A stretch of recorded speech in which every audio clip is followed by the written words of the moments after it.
এমন সাফল্য আগে কখনো পায়নি ইরান। ইসরায়েলের শক্তিশালী রাডার প্রতিরক্ষা ব্যবস্থা গুঁড়িয়ে দিয়েছে দেশটি।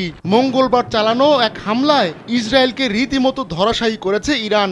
দেশটির আধা সরকারি বার্তা সংস্থা মেহের নিউজ এক প্রতিবেদনে তথ্য জানিয়েছে, নিজেদের অত্যাধুনিক মিসাইল ব্যবহার করে ইসরায়েলের radar missile defence system arrow 2 ও অ্যারো 3 কে টার্গেট করে ইরান।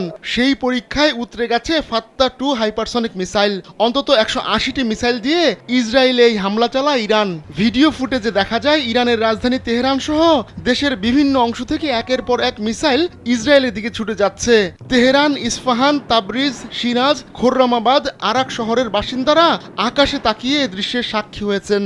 শিয়া বাটার ও ভিটামিন ই সমৃদ্ধ Lily glam beauty soap. Lily, always beautiful. ইরানি গণমাধ্যমের দাবি, এবারই প্রথম ফাত্তা 2 হাইপারসনিক মিসাইল দিয়ে ইসরায়েলে হামলা চালানো হয়েছে।